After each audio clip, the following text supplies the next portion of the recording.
what the consequences would be. Any use of nuclear weapons would have catastrophic effects for, of course, the country using them, but for many others as well. If you can't give us specifics about a U.S. response, can you tell us that the administration has a plan? We do. With us now to take a closer look at this is Ivo Daalder, former U.S. ambassador to NATO, now president of the Chicago Council on Global Affairs. Ambassador, always a pleasure to see you. Ukraine's president doesn't think Putin is bluffing. How seriously should we be taking that threat? Well, we have to take it seriously because it is such a big threat. Even if there's just a 1% chance that it gets executed, we have to be aware that if it happens, it would have those catastrophic consequences that Secretary Blinken talked about. At the same time, the fact that Vladimir Putin thinks it's necessary to say that he's not bluffing, anybody who plays poker knows when you have to say that, that tends to be an indication that you may not be serious. But we have to be serious, take the threat seriously. I think the administration is. It's been looking at this really from already before the war started in February. It has drawn up a variety of different plans to respond to different kinds of contingencies, and I have no doubt that Vladimir Putin knows exactly what it is that we would do if he were to decide to use any nuclear weapon anywhere at any time. What do you think, and what would be the United States response to something like that? Well, it depends a little bit on where and how the Russians would use nuclear weapons. But if it were a direct attack on a NATO country, it would lead to the entire NATO alliance getting involved into the war, probably only with conventional weapons. Although the United States retains and NATO has policies for using nuclear weapons in response to the actual use of weapons by an enemy like Russia. But even if it were a use of nuclear weapon in and around Ukraine or a sort of demonstration shot about the Black Sea, my sense is that the United States and its NATO allies would directly intervene into the war in order to make sure that Vladimir Putin and Russia not only don't succeed in Ukraine, but actually lose and get expelled from all of Ukrainian territory. There is no interest in the White House or anywhere else to make this a war between Russia and NATO or Russia and the United States. But helping Ukraine to defend itself against Russia is something that would, I assume, come about because of the use of nuclear weapons. Ambassador, I want to play a little more about what Secretary Blinken had to say on 60 Minutes about whether Putin was losing the war in Ukraine. Let's listen. He's already lost in terms of what he was trying to achieve, because keep in mind, what he said very clearly from the start is his objective was to erase Ukraine's identity as an independent country. That has already failed. The Ukrainians are fighting for their own land. They're fighting for their own country. The Russians are not. And it seems, Ambassador, as though Putin appears to be losing on many fronts. I mean, he's having to call up the draft.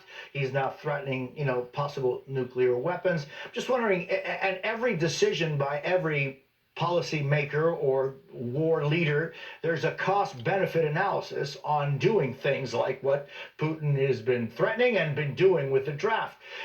Do you see him being cornered more and more, and maybe coming to the realization, or in his case, the conclusion that maybe, well, he has no other option but to do this?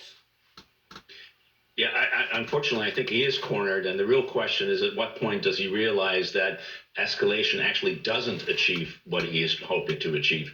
I mean, just take this new draft that he is instituting, the idea that you can pluck people from the streets, force them through a training, and then send them to the front, and they will actually be effective soldiers, is frankly ludicrous. These are people who don't want to go to war, who don't believe that fighting in Ukraine to expand the Russian borders makes any sense. If they had thought that, they would have joined the war earlier. And so this entire idea of sending more troops to the front, hoping you can scare NATO and Ukraine into surrender by threatening nuclear weapons, are all signs of desperation. The real question is, at what point does Putin or those around him realize that further escalation actually only increases costs and has no benefit, and that the time is really to end this war, which can, as Secretary Blinken also said in his interview yesterday, Russia can do that today. They can stop fighting and move their forces back to Russia, and the war would be over. Yeah, I mean, when you think that for maybe Putin, human life has no value, then there is no cost to sending more human lives to be destroyed. It's this weird kind of thing that he is facing because of his actions, right? The 24th of February. I mean, it was a unilateral decision. Yeah, he may not care about Russian lives, but the question is if the Russian people at some point have suffered enough and say time has come that we really need to have a change in policy and start to use the totality of their power, which is the ability to get onto the streets and then hope that other forces in Russian society, including the police, start agreeing that the time has come for not only a change in policy, but perhaps a change in leadership. That's, it seems to me, is what Putin is fighting right now. Ambassador Ivo Delder, it's a pleasure to see you. I thank you for your time. That's exactly what he's fighting right now, and the reason being is because he pursued something in a aggressive form that should have been taken care of in a different method or in a different way. It's pretty obvious that now his own people are aggressively standing up against this, even at the expense of them either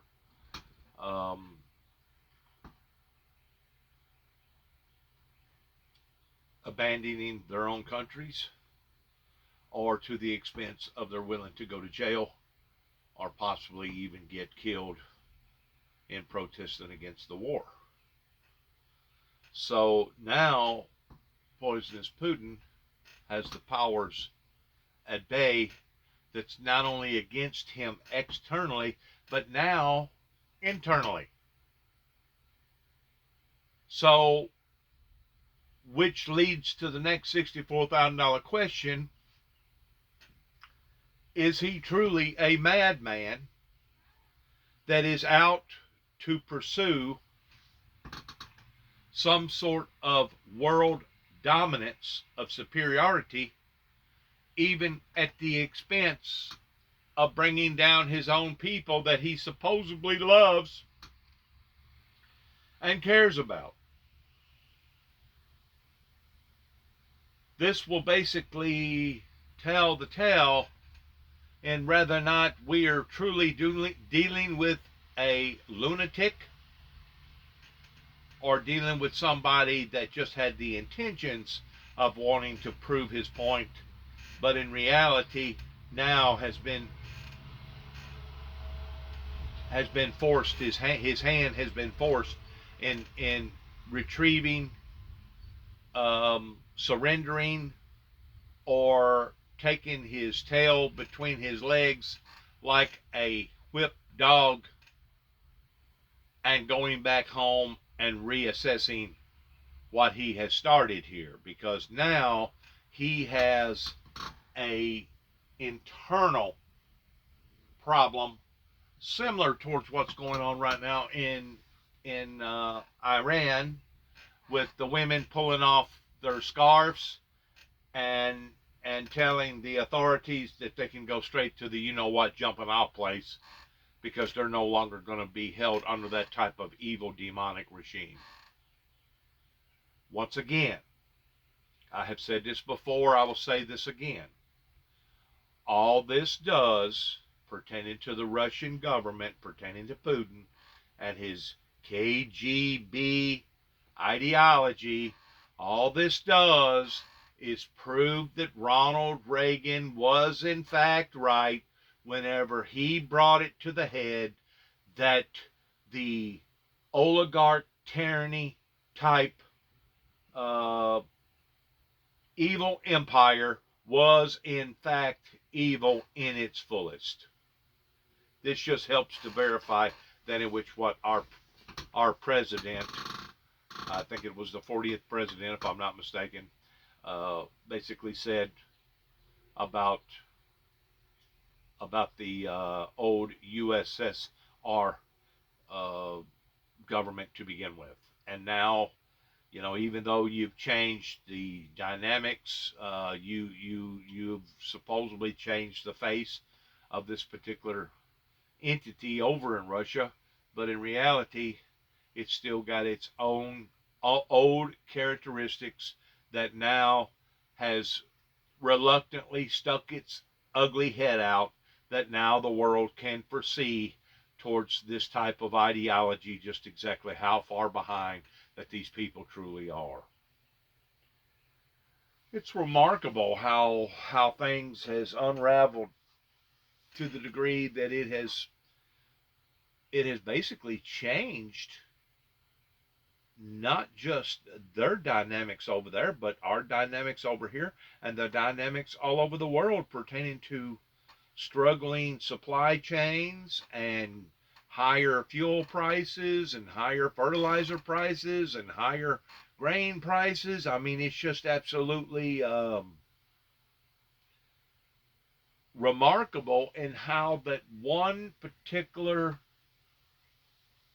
weak link in the degree of the global United Nations of how something or someone like this can cause such of a hiccup in not just their lives but ours too as well. It's really sad.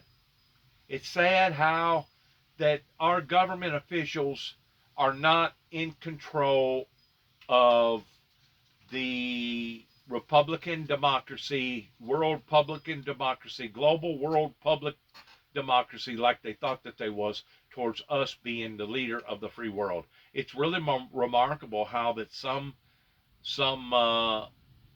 hiccup like this can really cause this type of a damage. It's really sad. It's remarkably sad, and it's also remarkably a reality towards just exactly what the world and how close that the world is bonded and knitted together today in society pertaining to the internet and social media platforms. Up next, the January 6th committee is about to hold its first public hearing since July. What we can expect, we'll bring you a live report from. All right, let's go forward here. Let's see what's happening here in our news this morning.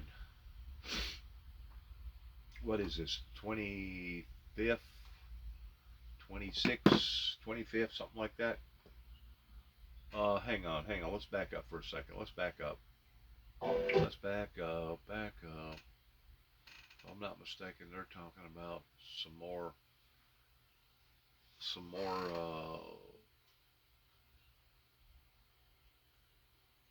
go back, go back, go back, go back, go back, go back, go back. Right, hold it. There.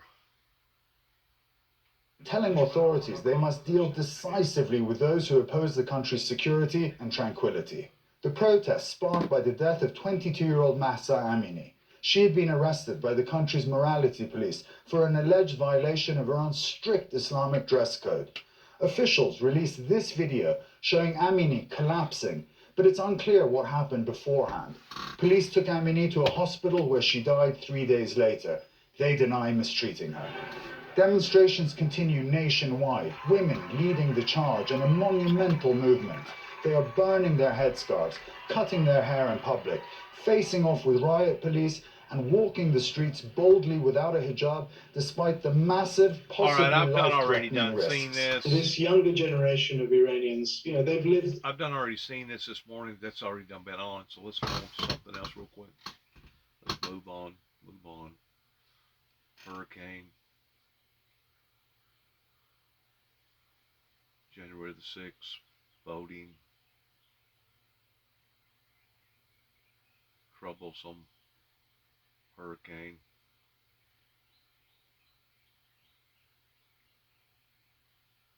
Hold up.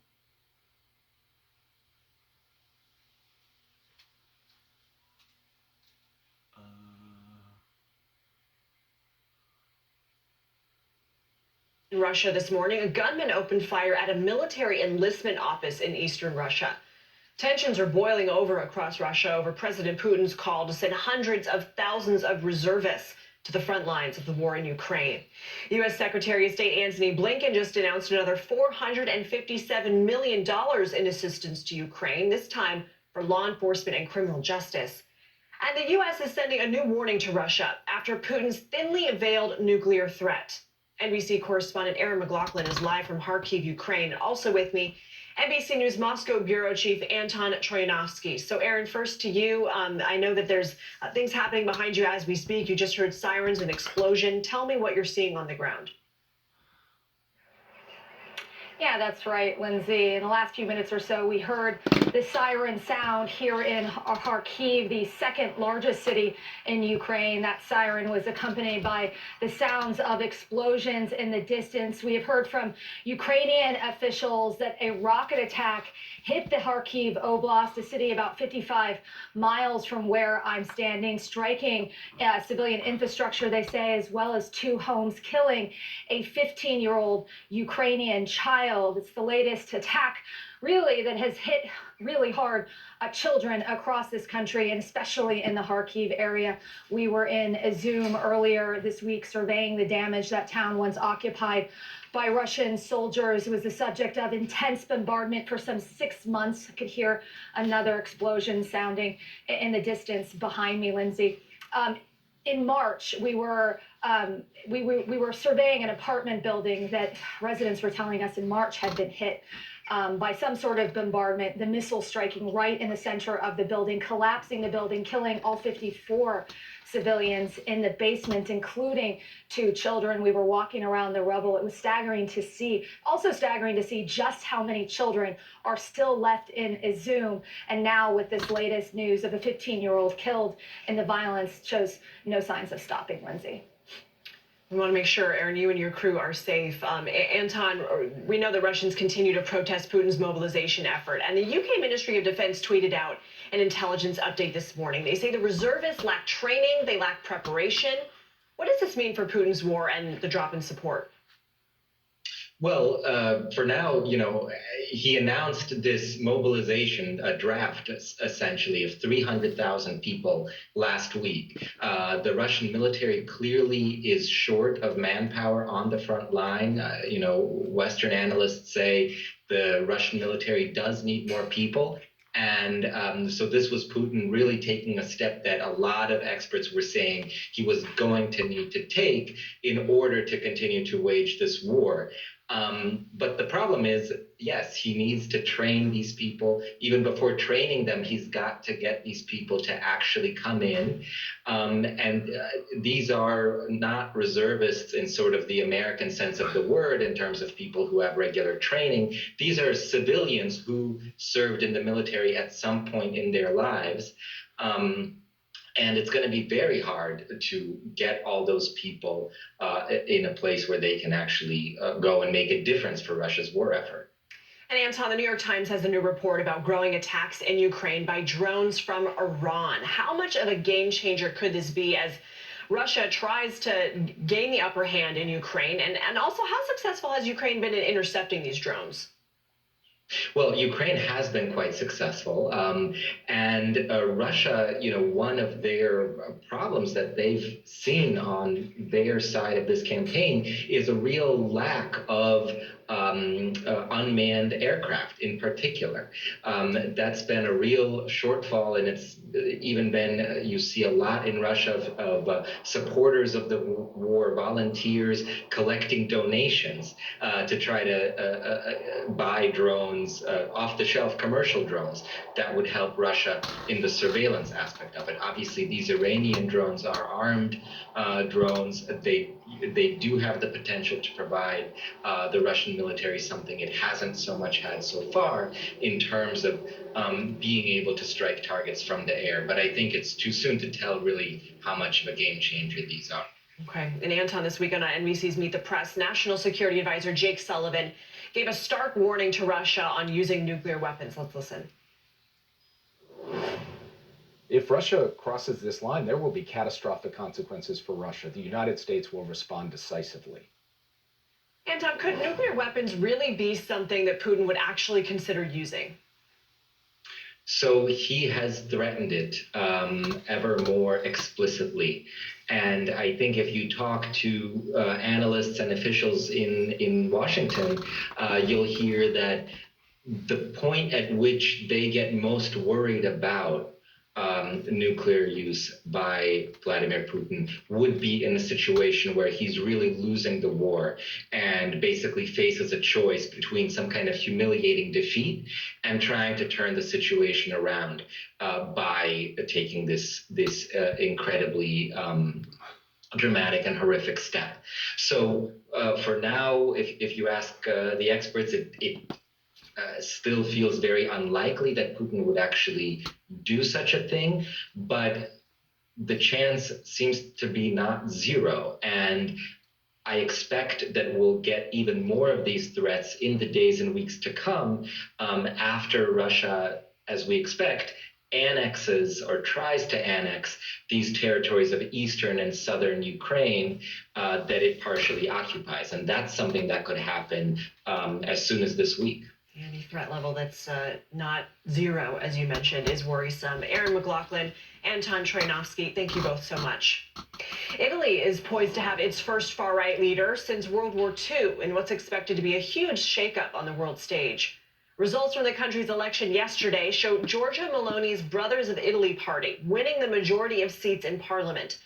This would make Meloni the country's first female prime minister. Meloni, who ran on a nationalist platform, has advocated for naval blockades to stop unauthorized migration from Africa. Turnout in this election was historically low, but it makes Italy the latest European country after Sweden to see the far right assume power. Once more, you got a group of people over there that are under the ideology of the Aryan Brotherhood towards the white race being the superior race, that don't want to mix and mingle with any other race. And that is the very thing that, going back to the old Europe, to the old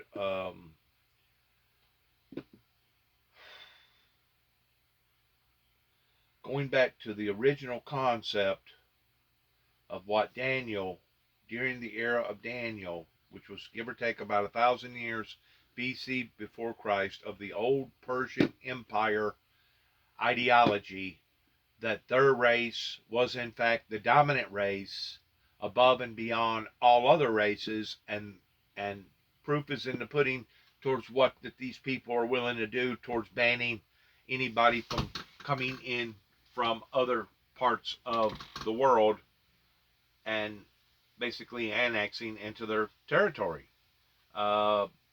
This prejudice,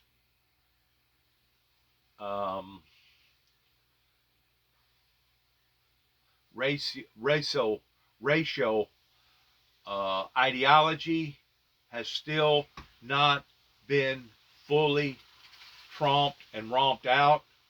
And to be quite honest with you, I really don't know that it truly ever will be completely romped and tromped out. I know that it's moving in a direction towards becoming tromped and romped out all over the world, but still you have various places, just like what you're just looking at right here, and various places throughout the world that basically hold the same type of values, that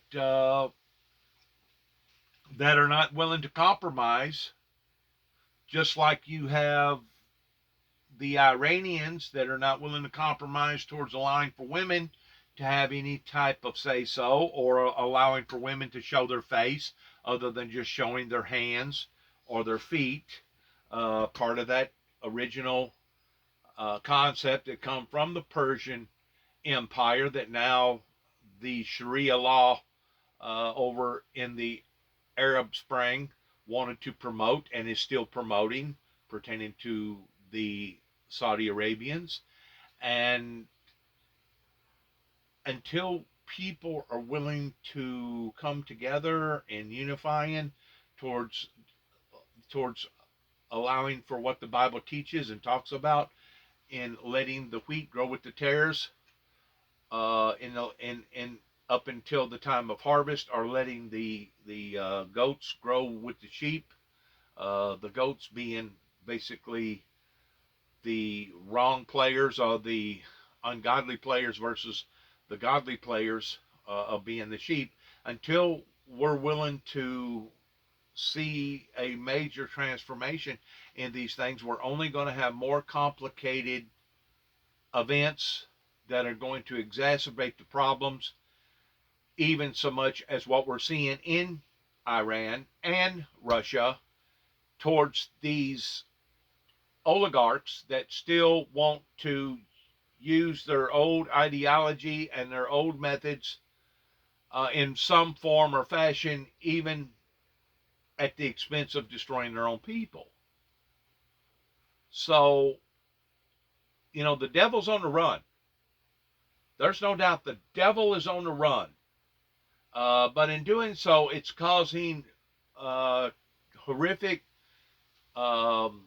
clashes all over the world that is just exactly as the Bible teaches, towards it being as the noise of thunder in the last days, when one of the beasts said, "Come and see," in the proceedings of the opening of the first seal. It's just remarkable how that we're seeing biblical Bible prophecy unfold right in front of our very eyes, regardless whether it be in Italy, Rome, Sweden, or Europe, pertaining to the United Nations, or we're seeing things unfold over in the Middle East, or we're seeing things unfold over in Russia, or we're seeing things unfold towards what's going on over in China pertaining to Japan, etc., etc., etc. We are living in a time right now with satellite and national TV and social media platform. Look at them people that's right there. You see what? 1, 2, 3, 4. I can count 4 people just within that audience, within that small audience, that's basically holding a camera. They're holding their phone up, and they're videoing or taking pictures or something of the occurrences that's going on around them. And almost in every major event, regardless whether it be an American political event or an event like this, or it being a clash or some other type of major event, you will see the very items that I'm talking about pertaining to the documentary communication devices in their hands, towards basically documenting what's happening. So, in a sense, yes, the devil is on the run, because he knows that these things are being distributed out among the world and among the people in the world, and the people by and large are not going to sit back idly by and allow for somebody to dominate their lives, either towards similar of Iran or even towards over in Russia, without giving in to some sort of resistance movement. As I told you a while ago on some of the other videos that I put out, this is one of the areas that Saudi Arabia identified real quick because of their craftiness in wanting to be superior above and beyond all their other allies and above and beyond all their other citizens in staying in control. And because of it, they banned the internet immediately from their own country. That way they could keep everybody in the dark, and that way they could continue to manipulate their authority over their people, and not giving their own people a fair chance towards how that other countries give their citizens a fair chance, and whether or not they want to accept something or reject something. That should tell you, pertaining to proof being in the pudding, that the Saudi Arabia government is not an authentic government to be looked upon as being a reasonable, authentic government. They should be treated as a pariah. They should be treated as a unjust, immoral, unethical, evil entity that even we're seeing Iran towards trying to hang on to its authority over its citizens in the same way. This is Bible prophecy coming true in the fullest form towards watching right in front of our very eyes in response to it was as the noise of thunder. Didn't say it was thunder, it was as the noise of thunder of the opening of the first seal, whenever the conquering over the world's affairs went forth conquering and to conquer, using the sophistication of social media platforms, satellite, internet, media, etc., etc., etc. We're seeing these things unfold even as we speak. In the year September, I think it's the 24th or 25th, maybe the 26th, in the year 2022, not only here in America, but throughout the planet.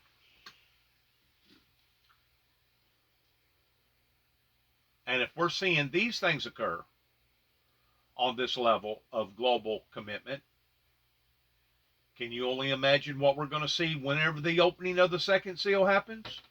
Or the third and the fourth? Or the fifth seals pertaining all the way down to the seventh seal? And then we're going to eventually start seeing other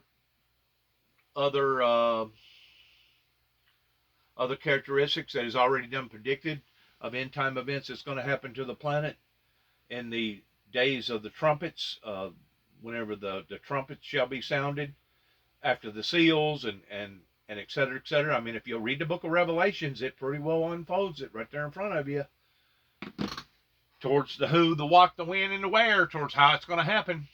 And this is something that is beyond any race. This is something beyond any country. This is something beyond any type of group of people, regardless whether they be poor or rich, whether they be white, black, yellow, red, or any other color. This is happening on a global phenomenon scale. Just like the major erupting calamities happening with natural catastrophes all over the world, this is happening on a global phenomenon scale. This is not just happening in one particular area on the planet. In other words, this is out of the Homo sapiens' hands. And this is all done been predicted, analyzed, prophesied, forecasted, use whatever word you want to use towards these occurrences happening in the last days. And we have eyes on the markets. Why what's happening across the pond with the British pound is having ripple effects here. Plus, the world's richest man deposed. Elon Musk will face questioning as he fights to get out of his $44 billion deal for Twitter.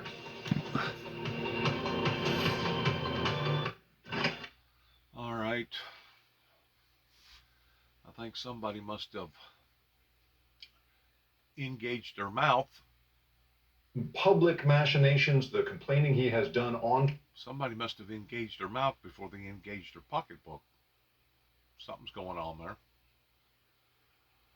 Him to go through with the acquisition, and that trial is set for October. This deposition that he faces today is sort of the beginning of that. We will see many people deposed, including Twitter's founder. I mean, all sorts of people are going to come under the gun here. And we're really what's going to be so interesting is the ways in which Elon Musk's public machinations, the complaining he has done on Twitter and on other platforms, along with possibly whatever the Twitter lawyers can get a hold of in terms of his internal communications inside Tesla, inside various business communications. All of that could reveal all sorts of stuff about, for instance, one big thing that Twitter has asserted in its lawsuit, which is the possibility that Musk actually may be trying to get inside its data to try to create a competitor. So we are just at the beginning of what is going to be an entire soap opera's worth of drama when it comes to the world's richest man and whether he's going to be forced to buy this thing he agreed to buy. And I want to talk to you about the impact of the stocks, because the shares of the company closed Friday at $41.58, down for the year. So how does that impact Twitter's case? Well, Twitter certainly will be arguing that Musk has hurt their share price, hurt their value. You know, he agreed to buy this thing for $54.20 a share. As you mentioned, it closed at $41.58. You know, and Frank a moment ago was talking about tech stocks rallying. Well, Twitter is not among them. It's down again today, as a few minutes ago, about $41 a share. So this is certainly going to be part of Twitter's case here. They're going to say he has hurt us by speaking out against us. He has hurt us by dragging his feet. And again, I mean, the thing to remember is that, as many legal analysts have pointed out, this guy agreed to buy it without looking inside it. And so all of this complaining he's doing about bots and the rest of it, it may be for nothing if in the end, in court, it's proven that he just has to buy this thing because he agreed to this. Well, all right, Jake Ward, thank you. Well, scientists believe it's happened before and could happen again. An asteroid hitting Earth. But tonight, NASA is launching a bold mission in hopes of one day potentially averting a global disaster. It's pretty reminiscent of a Hollywood plot. Is this going to hit us? We're efforting that as we speak, sir. What kind of damage? Damage? A total, sir. It's what we call a global killer. Not flossing well? So, once more, man is trying, humanity, the Homo sapiens is trying to intervene. They're trying to stop that in which what has already been foretold pertaining to the prophecies coming true in the Bible. President Biden is welcoming the Atlantic. And of course, in a lot of perspectives, you can't blame society in wanting to live out forever and ever and ever. But the thing about the planet, and the thing about God, and the thing about the creation of God, God did not intend for this creation to dominate and to exceed above and beyond God's second creation in response towards him recreating a new heaven and a new earth. And that's basically what humanity is doing in different forms and fashions, even going all the way back to 1989, whenever they decided that they was going to try to create this resistance movement, in hoping that the founder that helped to establish the global exchanges with Ronald Reagan, they was hoping that I would just settle in, or that I would give in, or that I would surrender, or that I would give up this quest, that I would basically become a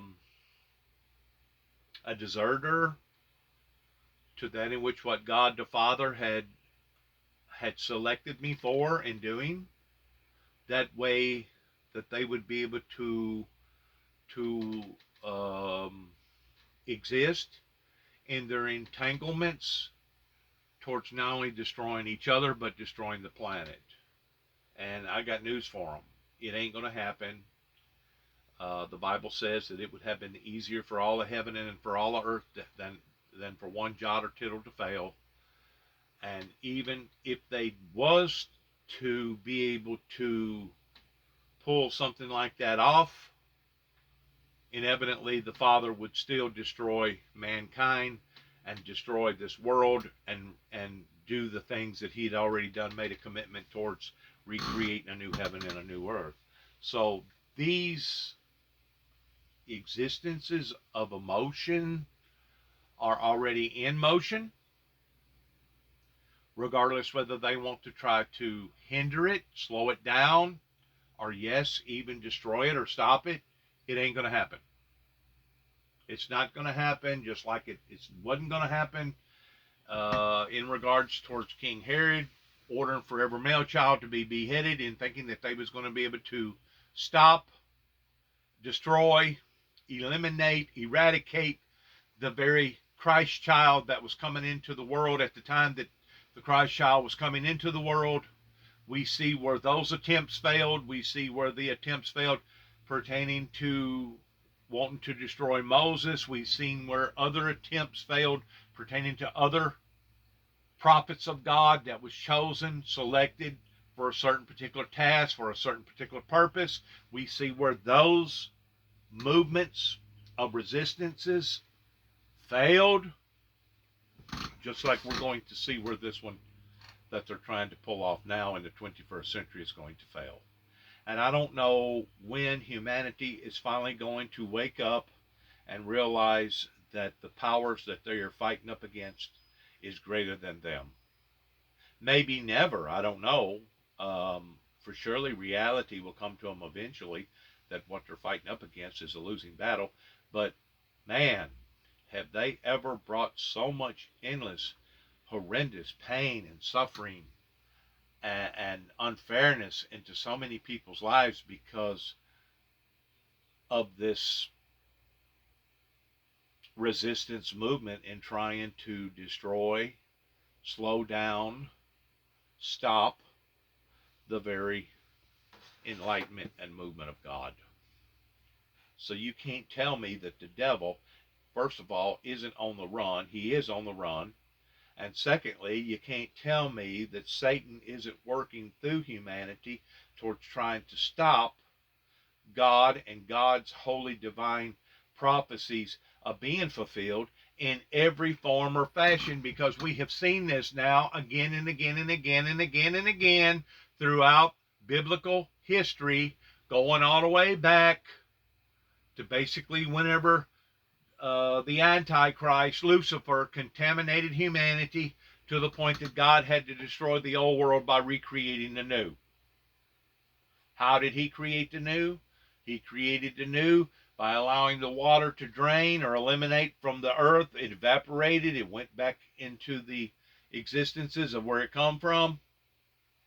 And then we started all over again. Well, that's basically what we're in the process of doing now. We're in the process of starting all over again, but in the meantime, he has not found our works perfect. In the meantime, we're still dealing with what we're dealing with pertaining to the destruction that occurred in 1988, whenever the White House made a conscious choice that they was going to try to avoid or go up against this particular calling, this particular anointment that now has stagnated basically the world, that has caused all these troubles to come boiling to the top, that has basically just exacerbated the problem on top of more problems, that's adding even more problems. They would have been much better off if they would have done the right thing 30 plus years ago in the late 80s. And we have certain various politicians that was in control of the big mics at that time that thought that this thing, that the individual that's speaking to you right now, being the founder of a ministry, was suddenly going to disappear, vanish, or just go away. He was going to take his tail, stick it between his legs, and suddenly bark and yelp and run off into his little corner somewhere and hide like an ostrich by sticking his head into the sand and hoping that no one would agitate or aggravate this individual ever again. Just like I've had people that's told me again and again and again, well, we're not for you, but we're not against you neither. Okay, well, that's what you say in word. Now, what do you mean indeed? Because in reality, if you're not for me, you actually are against me. Even Jesus pretty well pinpointed that out for those that was for him cannot be against him during the time that the disciples who had yet to be apostles come up onto an individual that was praying out devils and doing the things in the name of the Lord that suddenly, all of a sudden, wanted to bring destruction into this individual's life. And Jesus looked at him and said, you know not what spirit that you're from by doing this. For he who is for me cannot be against me. And then there was other times that Jesus had to fight up against his own people after explaining to them that he was fixing to have to sacrifice his life, that he was going to be captured, that he was going to be killed, but to worry not, for where I go, he said, you cannot come just yet, but you will, but that I will rise again on the third day. They tried to deliberately prevent from that occurring, even though it had already been pre-selected, predicted, forecasted for it to occur, going back probably 1,000 to 3,000 years before Christ. 1,000 to 3,000 years before Christ, it had already been predicted by the Holy Spirit that there would in fact be a supreme Christ that would come forth in being the Savior for humanity. Not just the white, not just the black, not just the yellow, not just the red man or the whatever color people that they are down here, but for all of those who will accept the teachings of Christ, to accept that rather than resist that. And even to this day, in the year 2022, the founder of the Windmill Ministries is still receiving great resistance and tremendous powers at bay in trying to stop the very will of God of being performed. Unbelievable. Unbelievable how far that they're willing to go, even at the expense of bringing destruction, not only into their lives, but into their children's lives and their children's children's lives. When are they going to finally figure out that they have been defeated? Kind of like going back to the beginning parts of the movie, The Gladiator, whenever they was having their great rumble, and they was waiting for an answer to come in from the other side, and one of their generals said, when are they going to figure out that they have been defeated, that they have been conquered? And of course we see where they fought even into the very end towards trying to win that particular battle, in which they lost. And of course, if you'll look at the rest of the movie Gladiator, that still to this day I believe is one of the greatest movies ever created, to be able to tell that side of the history of that particular sector or era of that group of people. If you'll look at that movie all the way to the end, it has such of a great plot to it. Regardless whether it was true or not, it probably actually did happen in some aspect pertaining to people that was resistance against that type of evil empire. There was other movies that was basically created of demonstrating the same thing, including the Ten Commandments. The Ten Commandments was based around a movie with a plot that good was going to excel and exceed over evil, and eventually that's just exactly what it done. The only difference is today, in my particular life, being the founder of the Windmill Ministries missions here at 291 Thompson Road, Sharon, Tennessee, zip code 38255. This is not a movie. This is not a plot. This is not some sort of a script coming from some sort of an editor or some sort of a screenwriter in regards towards the events that's happening in my particular life. To the White House this hour to celebrate the team's 2021 World Series championship. And presidents have traditionally welcomed sports teams to the White House to mark these kinds of things. This visit comes as the 2022 regular season is coming to a close. Playoffs are set to begin soon, and the Braves are going to kick off a 3-game series with the Washington Nationals. We're embroiled in a tight race with the Mets for the National League East. All right, sounds like a plot out of the great doomsday film Armageddon, which I still watch whenever it's on TV, by the way. If all goes as planned, NASA's latest mission will take it on a collision course with an asteroid. Just after 7 p.m. Eastern tonight, NASA hopes to crash a spacecraft into an asteroid called Dimorphos on purpose. The asteroid is about 500 feet across, and it poses zero threat to Earth. It's about 7 million miles away. But NASA wants to use the asteroid to conduct humanity's first ever test of a planetary defense system. It'll be like a pebble hitting a planet that will probably not even be recognized on a scale of 0.01%. Unless the thing is loaded with some sort of a atomic bomb or a nuclear bomb, it'll be like a fly landing on a an elephant. Probably won't even hardly be felt.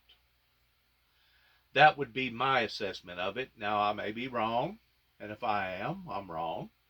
But just to take something and fly it into, and of course it depends on how big this particular asteroid is. I mean, if the asteroid is the size of a bus, yeah, maybe you'll have an effect on it. But if the asteroid is the size of, let's say, Texas, no, it won't even phase it. It'll be as if it never occurred. Known as the Double Asteroid Redirection Test, or DART. So joining me right now to discuss is former astronaut and senior advisor to the Intrepid Museum here in New York, Mike Massimino. Mike, thanks for being with us. My pleasure, Lindsay. Thanks for having me. All right, so Dimorphos is orbiting right now a larger asteroid. This is going to happen at a really high speed, and it's to try and alter its direction, right? Yeah, they're not trying to blow it up or anything. They're just seeing if they can knock it off its course a little bit. Simulating, and it's interesting because it does orbit a larger asteroid, as you mentioned. So similar, if something's coming toward Earth and we're worried about it knocking into us, which could be really bad, if they can just alter its trajectory, its orbit a little bit. So in the case, whenever that happens, maybe it'll never happen, but it's not going to happen at least for a couple hundred years. So no one worry about this. We're safe.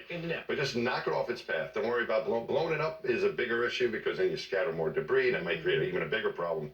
So I kind of like this idea. Let's give it a little knock, get it out of the way, and so it'll miss us. And that's what they're going to try to demonstrate with these 2 asteroids out there, millions of miles away from us this evening. So this spacecraft is about the size of a small car. It's going to deploy, though, a CubeSat, a small satellite, and that's going to take pictures. Yeah. So what's NASA looking for in those pictures? They're going to be able to see, hopefully with those pictures, how much debris is created. Because as I just mentioned, if you create more objects, one of the smaller objects might come and cause trouble too. So I think they want to see how it changes, what the impact is like. It's going to be about 15,000 miles an hour, which is quite fast. So how much debris is kicked up, what's the reaction, what happens to the spacecraft itself, and then they'll look at the changes in the orbit, but that's going to be done more from telescopes on the ground looking up to see how this thing has changed its trajectory. But those images will be pretty cool. Hopefully they'll come back in good shape. And this is just one of the planetary defense systems that NASA's working on. What else do they have? They have other ideas. Another idea might be, as I mentioned, to put like a big detonation device, maybe like in Armageddon. I think that's what something they did. like They that. drilled and then they put it, blow it up, that kind of thing.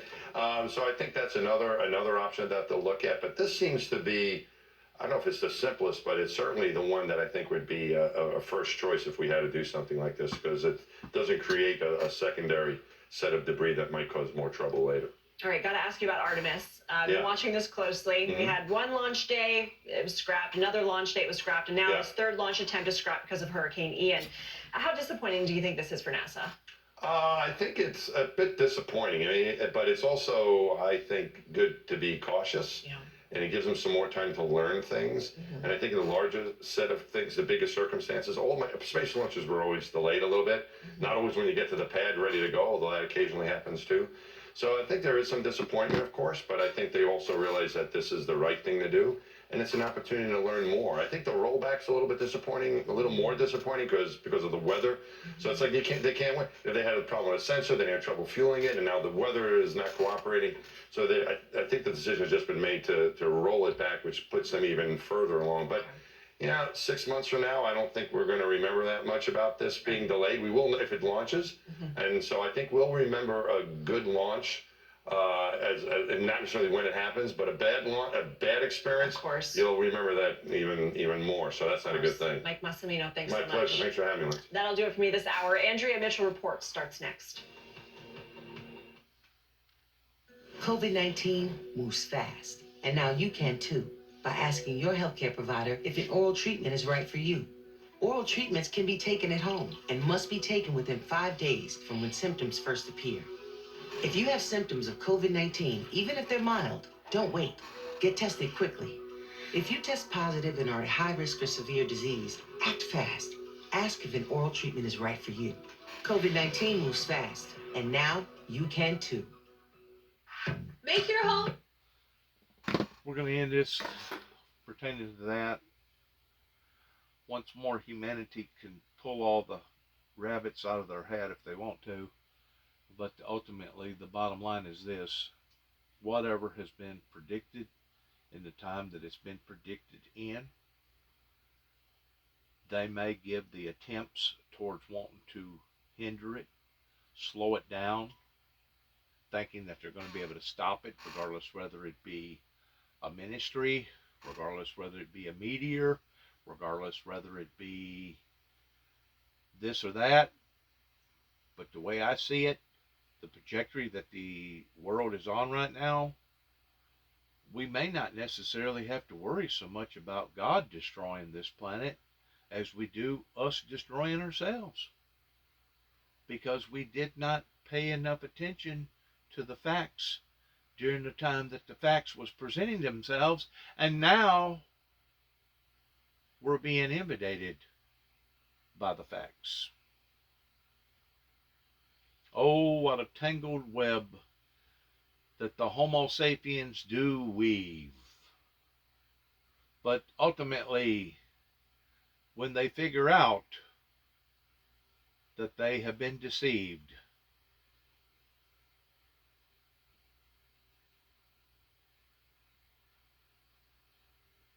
so where do we go from here? Way far or far away? To be or not to be? You're either part of the problem or part of the solution to the problem. Thanks again for listening. Good luck to all of us. God bless America. God bless America's endeavors. God bless our troops. And shalom.